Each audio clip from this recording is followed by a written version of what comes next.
In our life experience, many believe that happiness grows as our possessions grow. It's like happiness is something that can be achieved by consuming more materials. Our modern world encourages us to chase money because of the belief that money can buy happiness. We spend our precious time on financial gain to buy things we hope will make us happy. However, Epicurus offered a strikingly different perspective. According to this ancient Greek philosopher, happiness can be found in simple life. He shared an idea that would ripple across centuries. True happiness isn't found in wealth, fame, or endless pleasures. Instead, it comes from simplicity, friendship, and understanding our true needs.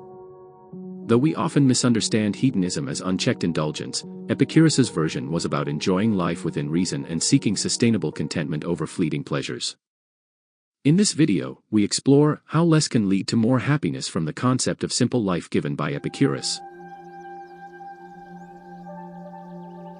Epicurus's simple life was finding joy in what we need, not what we want. His idea of happiness isn't what most people expect. When we think of his name, we often picture indulgence or excess. After all, he's labeled a hedonist, someone who chases pleasure. But here's the twist: Epicurus wasn't about living large, he was about living wisely. For him, happiness meant stripping away what we don't need and focusing on what genuinely matters.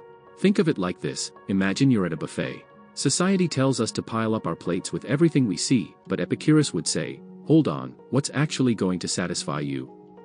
His idea of a good life wasn't about craving or splurging. It was about finding peace and fulfillment with the basics. For Epicurus, a life well lived is built on essentials: nourishing food, a safe space to rest, close friends, and time for self-reflection. That's it. No need to clutter it up. He believed that when we let go of the endless chase for more, we break free from the stress and dissatisfaction it brings. It's like decluttering a room: you make space to breathe, to enjoy, and to feel content. So, instead of following the usual script of more is better, Epicurus invites us to embrace a life that's richer in simplicity. It's a timeless reminder that happiness isn't out there waiting to be bought, it's right here, hidden in life's simplest pleasures. Epicurus had a refreshing take on happiness. He believed it's found in contentment, not in constant thrill-seeking. Imagine this: he spent his life studying what makes us truly happy, and his answer wasn't flashy. It's simple: happiness comes from appreciating the little things. Picture sharing a meal with friends or enjoying a quiet evening on your own. That's where true joy lives, Epicurus would say. He didn't think we needed endless excitement or luxuries. Instead, he argued that there's a deep pleasure in just knowing we're at peace, free from that relentless pull toward more. Now, think about it. How often are we with loved ones but our minds are somewhere else, tangled up in worries about work or the next thing on our shopping list? Epicurus believed that when we allow ourselves to feel contentment, we actually get to savor these simple moments that make life rich. It's like this: while material happiness fades fast, the happiness we find in the present sticks around longer. It's a gentle reminder that we don't need to chase every shiny object to feel good. Real happiness is right here, tucked inside the present moment, waiting for us to notice it. Epicurus had a surprising take on fulfillment. He believed that by having less, we could actually feel more satisfied. Sounds a bit upside down, right? But think about the last time you decluttered a closet or finally let go of something you were hesitant to part with. Remember that refreshing feeling of lightness?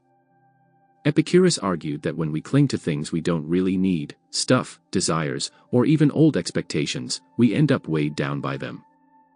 It's as if our possessions and wants trap us in an endless cycle of needing more. But when we let go, we feel free. Epicurus didn't limit this idea to physical things, either. He was about clearing out the mental and emotional clutter. He believed that we make space for peace when we release things like unnecessary worries, comparisons, or insecurities. Imagine letting go of that nagging feeling of not being enough or constantly comparing yourself to others. Suddenly, you'd have room to focus on what genuinely matters, like your goals, relationships, and well-being. It's a little like giving yourself a mental makeover. By shedding the excess, we allow ourselves to experience life with clarity and purpose. So, Epicurus's wisdom invites us to pause, look at what we're holding onto, and ask, is this helping me feel free? The less we carry, the more open we become to what truly fulfills us. Epicurus had an insightful view on happiness. He believed that true joy comes from friendship, not fortune. For him, relationships rooted in trust and companionship meant far more than any wealth. Imagine a life where your happiness doesn't rely on your bank account or job title but on the strength of your friendships. That's what Epicurus chose. He even formed a small, close-knit community where people valued each other over material things. They lived simply, supporting one another, finding joy in connection rather than status. In today's world, where social media can make our connections feel quick and shallow, Epicurus's approach is a powerful reminder. He believed that friends could be a source of comfort, joy, and even refuge, a true source of happiness that money could never buy. Think about it. How much richer would life feel if we invested more in our relationships than in things? Instead of focusing on what we own, we'd be building bonds that offer warmth, humor, and resilience. Epicurus invites us to shift our priorities from accumulating wealth to nurturing friendships that can bring long-lasting happiness.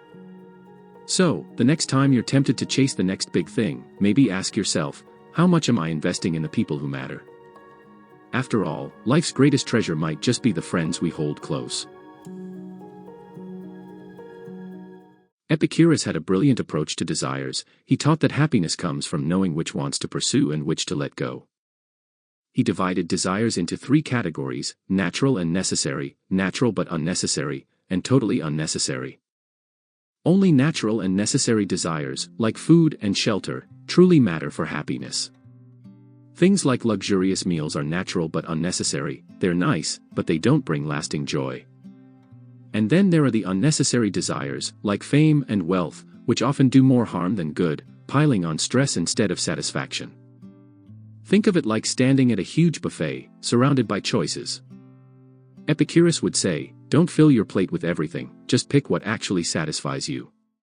It's not about denying yourself, it's about making wise choices that serve your well-being. By focusing on what truly meets our needs, we can simplify life and feel more at ease. When we know the difference between real needs and fleeting wants, we save our energy for what counts, letting go of the stress that often comes from chasing too much. So next time you're faced with choices, ask yourself, is this a real need, or just a passing craving? By aligning with what genuinely matters, we can create a happier, less complicated life, just as Epicurus envisioned. Applying Epicurus's wisdom today can be as simple as taking small steps toward a more intentional life. Try focusing on people who bring joy and depth to your life rather than chasing endless connections. And the next time you're tempted to make a purchase, pause and ask, will this add real value? You might find that some things you thought were essential don't bring lasting satisfaction. Living simply doesn't mean we're denying ourselves happiness. Instead, we're making room for happiness that feels real and enduring. It's about aligning our lives with what truly fulfills us, so we're not always feeling pressured to keep up or own more. Epicurus's approach invites us to step back from the hustle and consider what's meaningful. With each small, mindful choice, you might discover a deeper contentment that's been there all along, just waiting for you to notice it. As we close, let's remember that Epicurus's message isn't about giving up all pleasures, it's about finding the pleasures that bring true contentment. In a world that often encourages us to chase more, his teachings remind us that happiness might be found in having less, in simplifying, and in savoring the small joys we already have. Imagine a life where happiness doesn't depend on the next purchase but on the richness of each moment. In the end, Epicurus's philosophy offers a refreshing perspective that happiness is closer than we think, waiting in the simplicity of the lives we already lead. If this philosophical insight impresses you, don't forget to give this video a like, subscribe and press the notification bell so you won't miss the next videos. Thanks for watching.